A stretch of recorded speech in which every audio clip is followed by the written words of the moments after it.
Исәнмесез? Исәнмесез. Bayram. Бик зур рәхмәт сезгә. Көләш йөзле Алия Юныс кызын кадетлар сыйныфы аягүрә басып татарча сәламлый. Дәресләр гадәти узмый монда. Һәммәсе түгәрәк өстәл тирәли утырышкан. Җитәкчеләр киңәшмәгә җыелган диярсең. Гыйлем туплау әнә шулай эшлекле мөхиттә бара. Алия Шагаева кичә ерак юллар узып зур чарадан кайтса да ару талуны сизми. Мин горурландым, менә күпме безнең татар халкының мәдәте бар икән. Менә шушы укытучылыкны сакларга.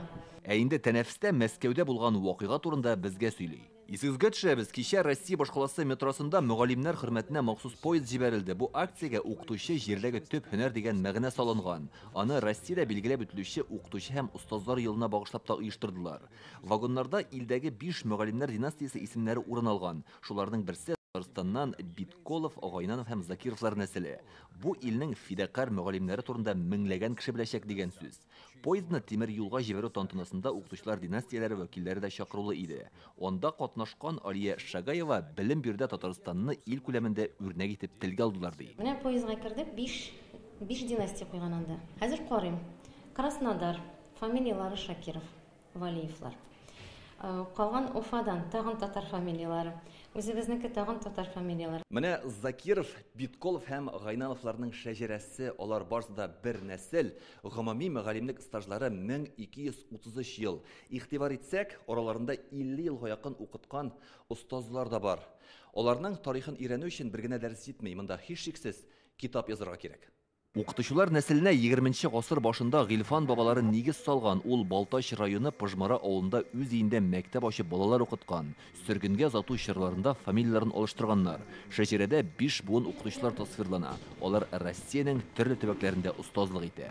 Ә гыйлем бирү өчен кирәкле алтынга тиң киңәшләр буыннан буынга тапшырыла. Әти киңәш бирде, нинди ситуация булса да дәшмә диде.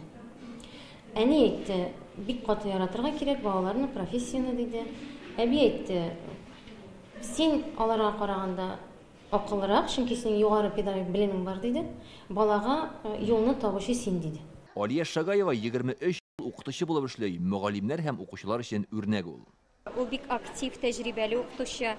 Ул һәрбер укытучының җаен таба белә. Дәресләр бик кызык һәм уңышлы баралар. Ул бик яхшы укытучы, әйбәт укыта. Бүген укытучылар көне уңайыннан Яшел Үзәндә зур тантана узды. Бу һөнәргә гасырлар дәвамында тугры калган нәсел дәвамчысы Алия Шагаева тәбрикләүләр кабул итә. Бик зур эш эшләде. Ул үзе дә бик тырыш, матур гына мәктәп директоры булып эшли. Мин үзем дә укытучы гаиләннән. Бу эшне мин бик дә яхшы беләм. Бу бик авыр эш һәм бик мәктәпле. Алия Шагаеваның улы һәм кызы Казанда педагогик белем ала, укыталарда. Лилия Әхмәтшин да шушы нәселдән. Ул Казандагы күп телдә белем бирүче Адамнар мәктәбендә директор урынбасары. Канда, ул туйгыда, ул җанда, һәм инде мәктәп нәрсәсе белән җәлеп итә? Ул җәлеп итә балаларның янып торган күзләре белән. Ул җылы атмосфера белән. Иртәгә бу укытучылар нәселе бәйрәм уңаеннан Казанга республика җитәкчелеге катнашындагы тантанага барачак. Тик дәресләргә хилафлык китермәячәкбез диләр. Һөнәргә тугрылыкның асылы да менә шуннан гыйбарәт. Казаннан һәм Яшел Үзәннән Илдар Сафиуллин, Ләйсән Сәитова, Яңа Гасыр каналы.